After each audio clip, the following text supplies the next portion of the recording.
Fica Café, el podcast de CREAP España.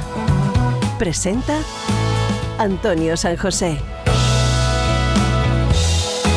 ¿Qué tal? Bienvenidos una edición más a este tiempo de CREAP que llamamos Fica Café y que utilizamos para hablar de comunicación. Es aquello que nos apasiona, que nos gusta, en lo que podemos abrir nuevas ventanas, nuevos horizontes, escuchando opiniones acerca de cómo se ejerce la comunicación y cuáles son los retos a los que se enfrenta en el futuro. Y hoy vamos a hacerlo con un profesional veterano que tiene mucha experiencia y que es el director de comunicación de una empresa importante, de SAGE Iberia. Él es Ricardo Gómez, licenciado en Periodismo por la Universidad Autónoma de Barcelona, diplomado de posgrado en Comunicación Empresarial por la Universidad Pompeu Fabra, máster en Dirección de Marketing por ESADE, doctor en Ciencias de la Comunicación por la Universidad Complutense de Madrid, ha sido director de Asuntos Públicos y Crisis de Weber Sandwich Ibérica, director de Comunicación del Leroy Merlin en España y director de las áreas de Marca y Talento de Villafañe y Asociados. Ricardo ha trabajado también como consultor independiente, especializado en gestión y medición de activos intangibles, reputación, RSC, marca, identidad, cultura y talento, así como profesor asociado en diferentes universidades y escuelas de negocio en España. Con todo este bagaje, con todo este currículum, lo que nos cuente hoy desde luego va a ser de extraordinario interés. Ricardo, ¿cómo estás? Bienvenido. Pues muchas gracias, Antonio. Gracias por invitarme a este Fica Café. Está muy bueno el café, ya lo he probado, tengo que decirte antes de empezar. Así que estoy más que encantado de estar con vosotros. El café es la excusa, tomarnos un café para hablar de comunicación. Y te empezaría preguntando por tu empresa, por SAGE. SAGE es una compañía que ofrece soluciones para empresas. Háblanos un poco de lo que es la compañía y luego entraremos ya en lo que podemos determinar en la comunicación, cuál es el trabajo diario que ejercéis allí en el departamento. Pues mira, muy brevemente, SAGE es una empresa, Antonio, y todos los oyentes de Fica Café que se dedica o que está en el mundo de las soluciones de gestión empresarial desde la digitalización, desde la transformación digital para, en nuestro caso, pequeñas y medianas empresas. Para entendernos y que nos entiendan todos los oyentes, pues estamos en el mismo sector que otras compañías como Oracle, como también la propia Microsoft, como SAP, es decir, con Salesforce también, que trabajamos, bueno, pues en esa mejora, ¿no?, de los procesos de eficiencia y en la ayuda al crecimiento de empresas. Y como te decía, nuestra especificidad es que estamos dedicados desde siempre, desde hace 40 años. Este año cumplimos en el 2021 40 años de existencia en todo el mundo. Es una compañía británica que cotiza en el FTSE 100. Pues como te decía, estamos especializados, centrados en la mejora y el crecimiento de esas pequeñas y medianas empresas que hay en todos los países, que representan un porcentaje altísimo. Fíjate que en España es un 99% del tejido empresarial, un 63% del empleo y del PIB en España, pero en otros países, por ejemplo en el Reino Unido, que es nuestro mercado de origen natural, donde están las oficinas centrales de SAGE, pues más o menos representa también lo mismo, un 98% de todo el tejido empresarial del Reino Unido. Entonces, para que nos hagamos una idea, y acabo con esto, Antonio, digitalizar, como hacemos nosotros las pequeñas y medianas organizaciones, ahora que se habla tanto de las pymes, pues es esencial, porque si las pymes no se digitalizan, los países y España no se digitalizan. Desde luego es el gran reto, ¿no? La transformación digital. En este momento, hoy en día, o eres digital, Ricardo, o no eres. Exactamente. Yo creo que nada como esta pandemia ha puesto de relieve que poder trabajar, también, Antonio, enviar tus productos y servicios. Lo han hecho muchos comercios, lo hemos visto en España desde el año pasado, en muchos países del mundo, pues cuando tus tiendas estaban cerradas, pero podías hacerlo a través de tu comercio electrónico. Es esa parte del front, ¿no?, de la parte, digamos, de delante, ¿no?, de la digitalización, pero también de la gestión, que es lo que nosotros estamos en la parte de detrás de la organización de una empresa. Es esencial tu logística, la capacidad de tener conectados también todos esos datos, de sacar inteligencia de datos, de tener aplicadas también las nuevas tecnologías disruptivas con la inteligencia artificial a todo tu proceso de digitalización. Es esencial y, de nuevo, como te decía al principio, no solo es esencial, sino que está disponible, es posible para todas las pequeñas y medianas empresas. No es solo una cuestión de grandes empresas, claro. Es una cuestión que es absolutamente válida para hasta una micropyme, una tienda, un establecimiento de cualquiera nos esté escuchando. Claro, efectivamente, me parece muy interesante esto porque siempre que hablamos de digitalización pensamos en grandes compañías, ¿no? Una gran empresa, ¿no? Pero es que al final un pequeño restaurante, pongo por caso, está obligado a digitalizarse, a gestionar así sus reservas y todo lo que es su cadena de suministros y todo y su eso. delivery, su entrega también. Ha Toda la habido entrega. una línea de negocio efectivamente. que les permitió subsistir, ¿no? Y ahora pues es una línea complementaria que ha crecido. Oye, puedo entregarte, no solo pueden enviar comida a casa, las grandes multinacionales de comida, por decirlo así, de fast food, comida rápida, sino también un restaurante a través de la conexión con muchas aplicaciones que conocemos de envío a casa que también sirven a grandes restaurantes, medianos o pequeños. Estas pequeñas empresas, medianas empresas, acuden a vosotros, acuden a SAGE y les ayudáis a esa transformación digital que les permita viabilizar su futuro, digamos, ¿no? Exacto. Ser mejor a sus clientes, trabajar mejor en su gestión financiera, en su contabilidad, en su logística, en su conexión también con todos los temas de banking, ¿no? De pagos, que es muy importante, pasabilidades de pago, pero también en el cloud, que es otro Antonio, de los grandes retos, es el trabajo en la nube, que a mucha gente le genera, sobre todo en las pymes, ¿no? Una cierta reticencia, ¿no? Por temas de seguridad, pero a medida que eso se vaya superando, y esta crisis de la pandemia también yo creo que está ayudando a superarlo, vamos a ver la capacidad tan rápida de escalar negocios, precisamente también a través del trabajo en el mundo de la nube.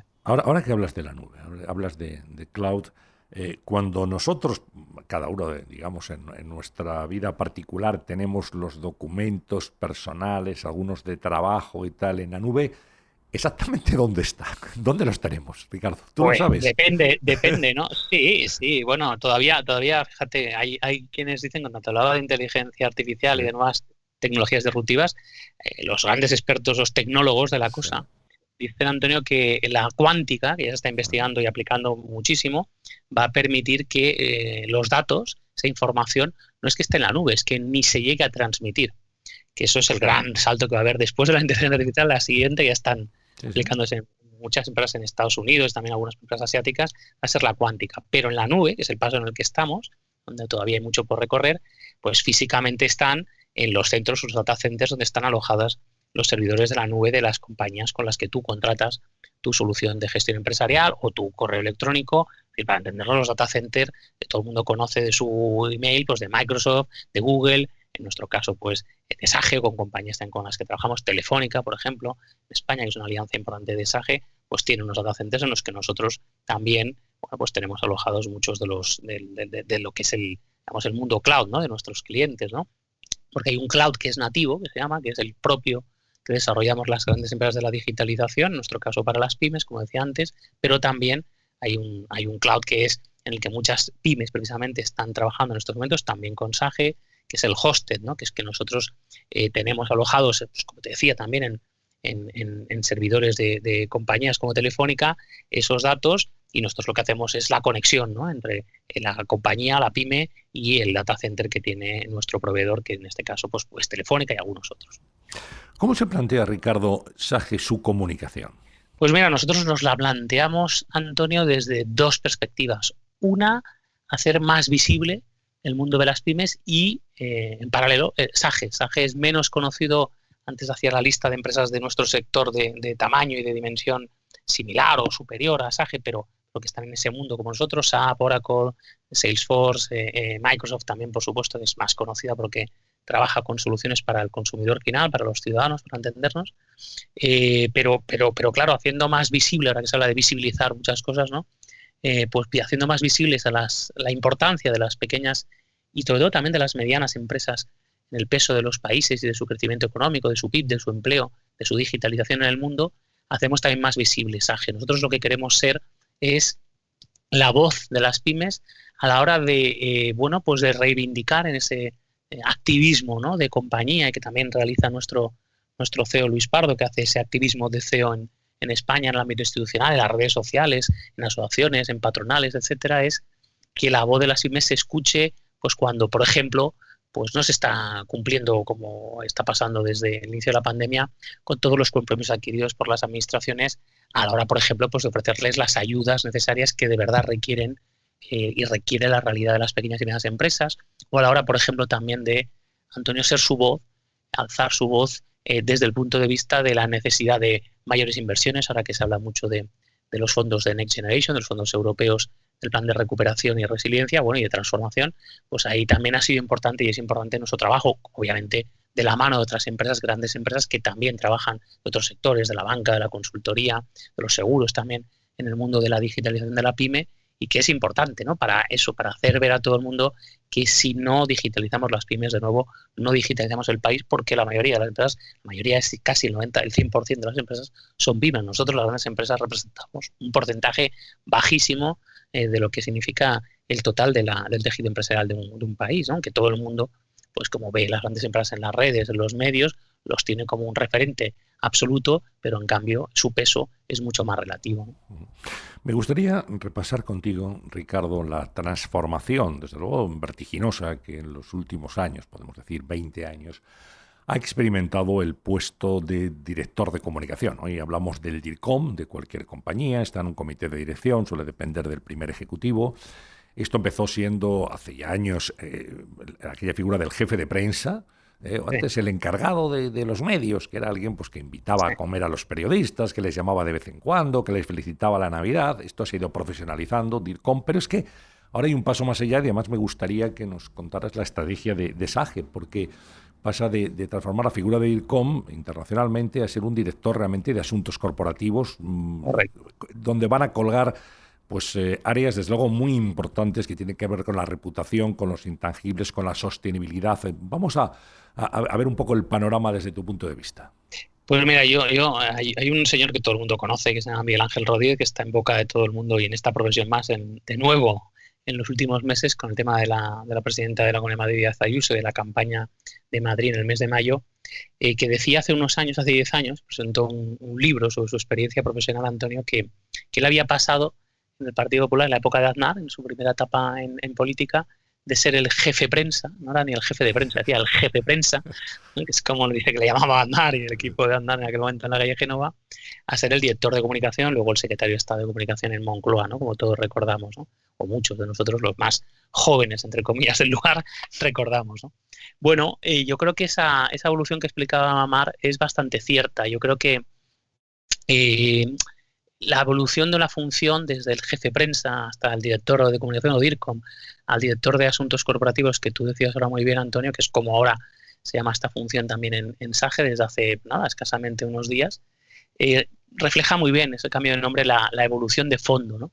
Lo cual no quiere decir que todo el mundo que tiene ese cargo realmente está haciendo eso, pero debería de hacerlo, porque la idea es, y la resumo muy brevemente, que la comunicación, en un sentido estratégico, no es solo las skills, las habilidades de hablar bien, de, como decías tú, relacionarte con los medios, poner en contacto, que por supuesto hay que hacerlo y hay que seguir haciéndolo a las grandes empresas, pero también a las pequeñas y medianas empresas con los medios que son relevantes, ¿no? En su sector, en su entorno, en su comunidad, si está en un ámbito territorial, en su país, donde sea, sino también es la parte, eso, ¿no? De la función, que es la estrategia, ¿no?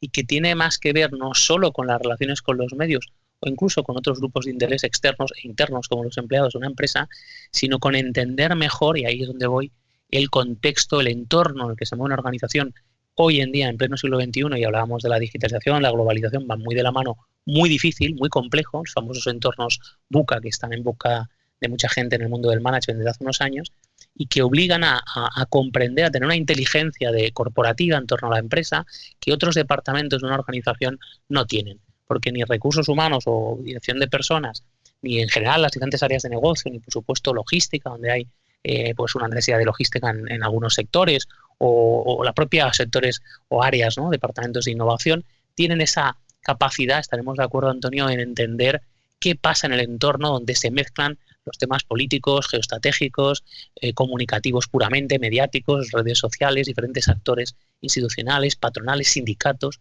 pero no por separado, sino todos a la vez.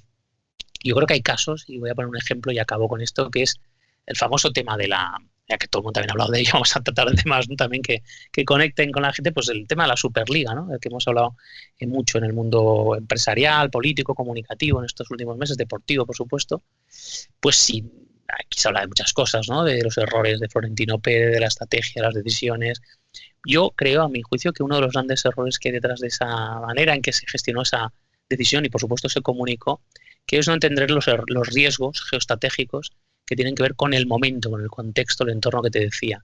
tomar esa decisión y anunciarla de esa forma, en un momento en el que la pandemia todavía está activa, en que ha cambiado la pandemia la manera de percibir, bueno, la actuación de los gobiernos y de los grandes organismos internacionales como los del fútbol, el propio papel de las grandes empresas o empresarios, aunque estén metidos a presidentes de clubes como Florentino, y a la vez entender, por ejemplo, que en el Reino Unido, que eran pues creo que 3 o 4 grandes clubes que estaban en el proyecto, que fueron los primeros que se descolgaron y hicieron ya imposible la viabilidad del proyecto, por lo menos ahora, ¿no? De momento, que están en un entorno muy, muy Brexit, como es el caso del Reino Unido y del primer ministro, que fue uno de los adalides del rechazo a esta Superliga, pues te hace entender que a lo mejor el momento en el que tomas la decisión y cómo la tomas y cómo la comunicas puede hacer que tu proyecto, como así fue, sea fallido, mejor dicho, porque no has tenido en cuenta cómo todos esos actores se pueden unir entre sí y pueden, por intereses específicos de ese momento, políticos, de popularidad en el caso del primer ministro británico, de necesidad de reconectar con los votantes,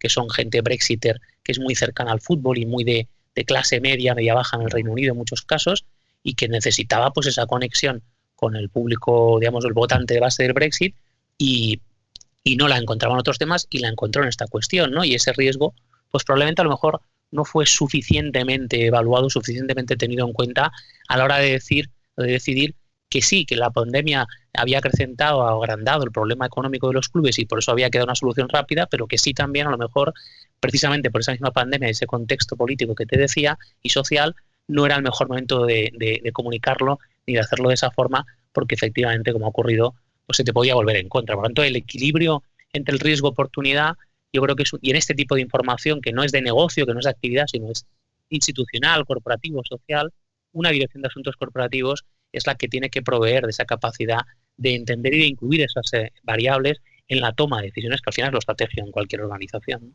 ¿Qué engloba concretamente esa dirección de asuntos corporativos? ¿Qué harías? Pues mira, engloba la gestión de la reputación, que es lo más el activo intangible, tú lo decías también muy bien antes, más importante de cualquier organización, de cualquier marca corporativa, que es lo que es una empresa como SAGE, cualquier gran empresa.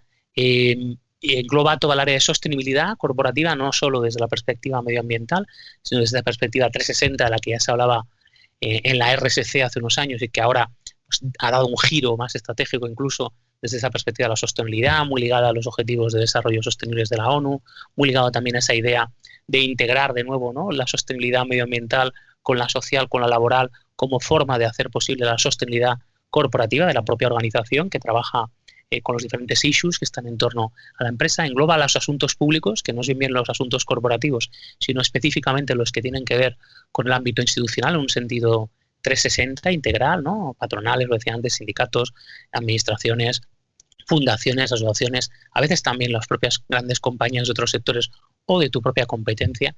Todo ese mundo está dentro de lo que significa la gestión de los asuntos corporativos de una organización y, por supuesto, la comunicación que hace Antonio, todo eso posible, la comunicación interna, externa, financiera, gestión de crisis, gestión de riesgos, lo decía antes, y todo el tema de intelligence, ¿no? Lo decía también, cada vez más importante la capacidad, estamos aprendiendo también los directores de asuntos corporativos a integrar las herramientas de Big Data y de Data Analytics para producir el intelligence corporativo que necesitan nuestras organizaciones y que de momento nadie, a mi juicio, al completo está ofreciendo y está trabajando de verdad para que esa información se convierta en decisiones súper atinadas y acertadas, como decía en el caso, por ejemplo, de la Superliga, que permitan, bueno, pues a veces no diré en segundos, pero en minutos, tomar decisiones que son muy trascendentes, pero que hay que tomar en ese momento, ¿no? Y esa función también de intelligence en los departamentos de corporate affairs, de asuntos corporativos, está creciendo y va a ir creciendo más en los próximos años.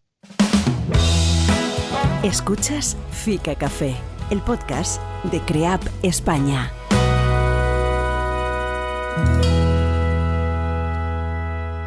Hace unos meses estaba aquí en Fica Café, tomando con nosotros café y compartiendo opiniones de comunicación, Miguel López Quesada, que como bien sabes es el presidente de DIRCOM, la Asociación de Directivos de Comunicación. Y yo le preguntaba, Miguel, ¿cómo podemos definir la reputación? ¿Qué es para ti la reputación? Y él me dijo, la reputación es dinero.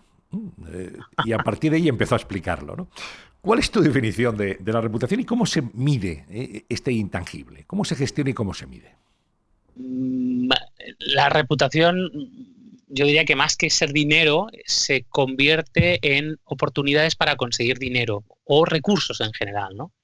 Al final la reputación lo que permite a las organizaciones, igual, empresas, gobiernos, instituciones, pues eso, no gubernamentales, ONGs, tercer sector, organismos internacionales, Antonio, es a las ciudades, a los países también tienen una reputación, lo gestionan sus gobiernos, es fundamentalmente conseguir conductas de apoyo, comportamientos de apoyo que son recomendación, intención de compra, intención de trabajar, colaboración, ser tu proveedor, etcétera, etcétera, etcétera, recomendarte para trabajar también en el mundo de employer reputation, y que eso es posible, esos comportamientos de apoyo, que es lo que busca cualquier organización, cualquier líder, cualquier CEO, cualquier presidente, se consigue gracias a la gestión de dos cosas que son esenciales en la reputación. ¿Cuáles son las acciones pasadas y cuáles son las expectativas de futuro? Pero claro, tú dirás, hombre, si estamos en este momento presente, Ricardo, las acciones pasadas ya han ocurrido.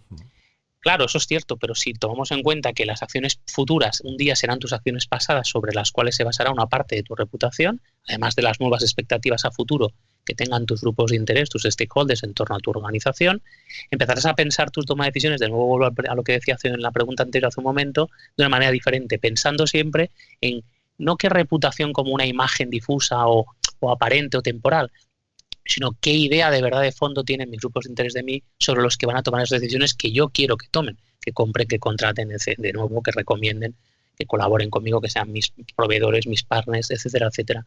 Yo creo que la reputación, en resumen, es el principal activo intangible, no porque todo el mundo quiera decir que aquel que está más en sus manos su gestión o por lo menos su medición es el más relevante, sino porque es así. La reputación es la opinión que tienen de nosotros, y lo más importante cuando tú quieres que los demás hagan cosas en favor tuyo, se supone, ¿no? Que quieres que efectivamente, pues bueno, te apoyen, ¿no? Te respalden, es esencialmente que esa opinión sea buena. Y la forma de maximizar esa opinión buena no es solo hacer bien las cosas, que sin duda, sino hacer las cosas, ahí de nuevo las expectativas, que los demás necesitan que hagamos nosotros, que de verdad están esperando de nosotros, ¿no? Yo creo que el tema de la sostenibilidad es una variable, de una dimensión dentro de la reputación que es clarísimo que ha cambiado la forma en que las empresas gestionan su actividad medioambiental, social, laboral, también el negocio responsable, que es hacer soluciones, productos, servicios que son los que demanda la sociedad y que son sostenibles desde su propia creación, es decir, haciendo así realidad tu propósito como empresa, que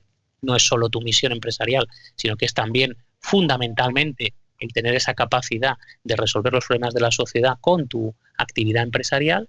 Y yo creo que, en resumen, lo que te permite es diferenciarte y legitimarte como organización. Las dos cosas son importantes. Diferenciación en tu sector y en la sociedad en su conjunto, pero sobre todo legitimación en la sociedad y desde el punto de vista de las instituciones para poder permitir que esa empresa siga trabajando, siga funcionando en el futuro. Hablas de la sostenibilidad y bueno, todo lo que estás comentando, pero hay que gestionarlo desde la transparencia más absoluta, desde la honestidad, desde la sinceridad, desde la verdad. Evitar, por ejemplo, el greenwashing, ¿no? En lo que tiene que ver con la sostenibilidad, esta especie de falsa apariencia de ser muy sostenible cuando no lo eres. Correcto. Sí, es que eso es más. No voy a meterme con la gente de marketing. Has dicho antes que yo estudié marketing en esta y es verdad. Y creo que es un área en la que se aprenden muchas cosas para el mundo de la comunicación corporativa, los asuntos corporativos. Pero en todo caso no es un mal marketing temporal o un mal marketing, digamos eso, ¿no? Para resolver una situación del momento, crear una imagen, lo que te decía antes, Antonio, falsa, ¿no? Y que rápidamente es comprobable que eso no es así. Es saber entender que en esa reputación lo que tú haces, lo que tú dices, tu comunicación, pero también lo que dicen de ti, la mezcla y la coherencia de esos tres factores es lo que finalmente va a producir esa percepción que van a tener, esa opinión de ti, y que no es solo una cuestión que se base en tu propaganda o tu comunicación o tu marketing, para entendernos, más táctico o más del momento, ¿no? Ligado a la percepción, ligado a la reputación, está la marca, y la gestión de la marca es también algo fundamental, sí, que en este caso depende del director de asuntos corporativos. Sí, bueno, depende de las organizaciones. Están más en organizaciones más marketingianas o más comerciales o más de gran consumidor en marketing.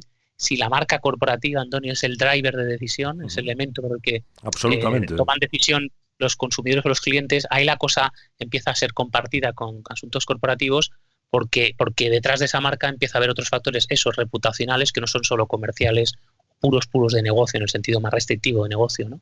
Entonces, la marca es un activador fundamental de tu reputación, porque entra dentro de esas cosas que sí que están en tu mano, a diferencia de la reputación, pero que tú puedes hacer y puedes impulsar, mejorar, trabajar en ella para que sea más conocida, para que sea más relevante y para que consiga conectar más con tus grupos de interés y con tus audiencias. Entonces, tener una capacidad de alinear qué reputación quiero tener con qué marca tengo y cómo es esa marca y cómo la proyecto es esencial, porque si es el porcentaje mayor que está en tus manos de esa reputación final, es el que más puedes trabajar, el que más, no el único, pero el que más puedes, mejorar, ¿no? Desde el punto de vista de esa mejora también reputacional final que debería de producirse si tú mejoras tu marca, aunque no siempre es así, ojo con eso, ¿no? Yo creo que es fundamental trabajar la marca, porque al final la marca no solo es una promesa, de nuevo, de ese marketing malentendido táctico y cortoplacista, sino que es una experiencia real, y de nuevo desde esa experiencia es donde empieza a haber ya atributos de reputación que son los de la percepción que va a tener tu empresa. Todo esto nos lleva, Ricardo, a hablar de comunicación responsable. Sí, yo creo que la comunicación responsable pasa también por entender que la manera en que nosotros hacemos comunicación, la manera en que nos relacionamos con todos esos grupos de interés no puede ser, no puede basarse en, pues eso, ¿no? En formas un poco, vamos a decirlo así, ahora que se habla tanto, Antonio, de las fake news y tal, pues vamos a decirlo así, de comunicación de guerrilla, ¿no? Uh-huh.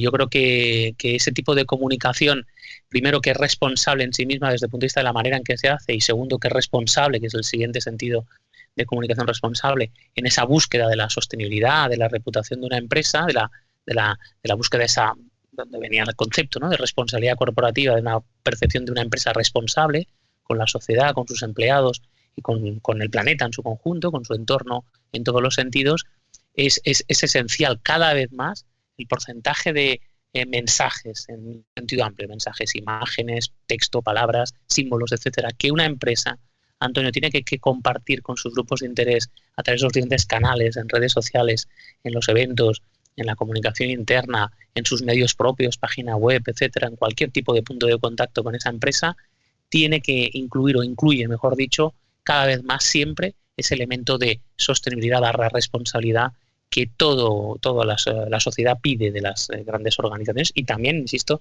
cada vez más, pues se habla mucho de la sostenibilidad de la RSC en las pequeñas y medianas empresas. Ojo con eso también. Se comunica externamente, pero también hay que comunicar internamente. La importancia de la comunicación interna es cada vez más evidente, especialmente en un tiempo como el que vivimos, como el que hemos vivido y estamos viviendo ahora. Es decir, mucho tiempo en el cual las empresas han estado trabajando en remoto y donde la alineación de intereses, fomentar el orgullo de pertenencia a una organización y sobre todo que los empleados estén perfectamente informados para evitar rumores de cualquier tipo, es una responsabilidad a la que hay que hacer frente.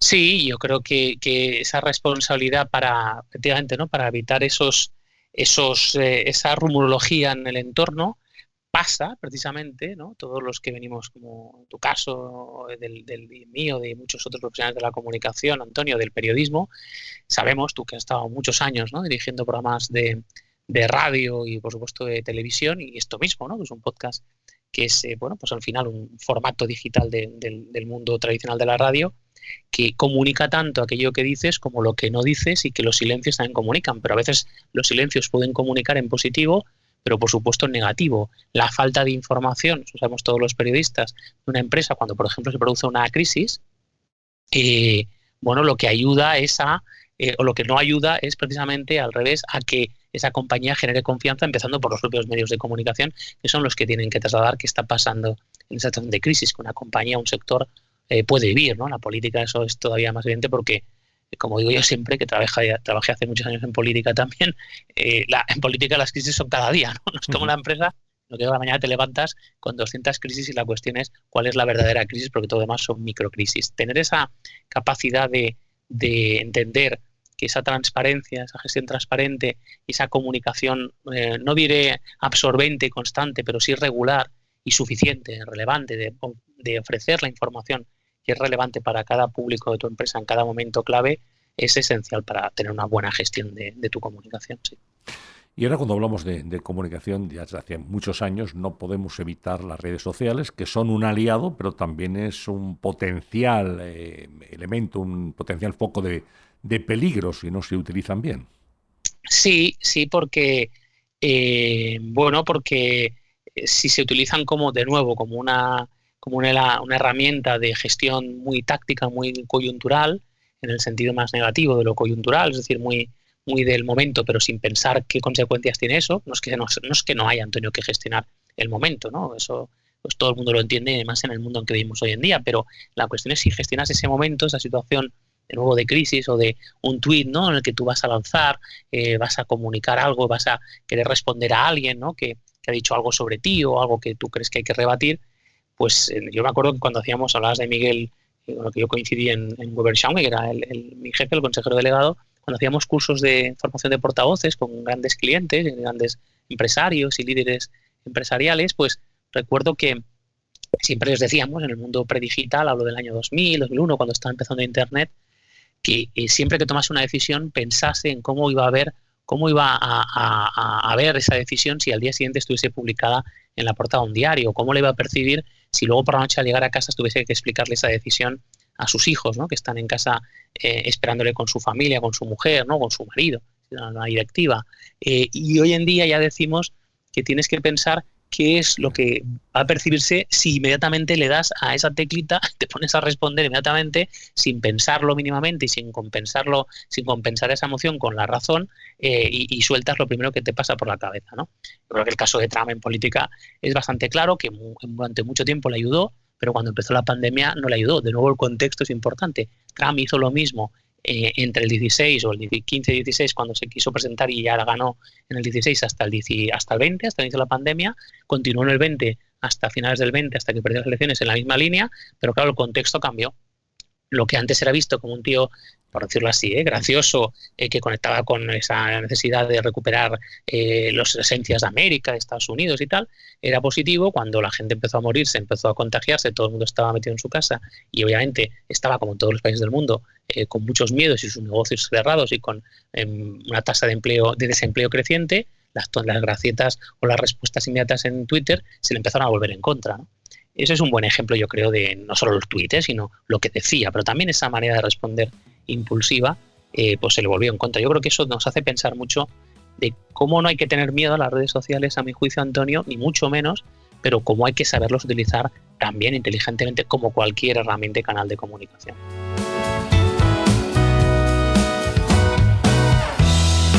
Las redes sociales, que son desde luego un elemento de rapidez comunicativa incuestionable, pero que hay que utilizar, como bien decía Ricardo, con inteligencia.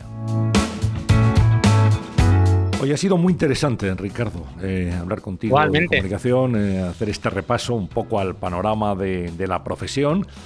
Y quiero agradecerte que hayas estado con nosotros aquí compartiendo este café y sobre todo estas opiniones para los oyentes de este podcast, una comunidad apasionada justamente por eso, por la comunicación. Ricardo Gómez, director de comunicación y de asuntos corporativos, ahora ya de SAGE Iberia, la dirección de asuntos corporativos que engloba, como decía antes Ricardo, mucho más que la comunicación, que es un reto al que se enfrenta ahora mismo también la profesión. Hay que hacerlo además con la preparación adecuada. Eso obliga a que nos reciclemos permanentemente, ¿verdad? Totalmente. Si una profesión necesita hoy en día el reciclaje, y se habla mucho en el mundo digital de reciclaje constante y absoluto, es en nuestro mundo, porque estamos constantemente en contacto con todos los cambios en la sociedad y, por tanto, si estás muy cerca de los cambios que se producen en la sociedad por todos lados, desde que te vienen los cambios de todos los sitios, pues tú tienes que estar constantemente también cambiando y reciclándote, ¿no? Pues en eso estamos. Ricardo, muchísimas gracias, un fuerte abrazo y hasta la próxima. Está muy bueno el café, muchas gracias. Bueno, pues ahora puedes tomarte otro si quieres. Un abrazo muy fuerte, gracias a todos. Gracias también a todos por su atención, por su interés, por escucharnos en este nuevo episodio de Fika Café. Hasta el próximo. Fika Café, porque la vida es comunicación.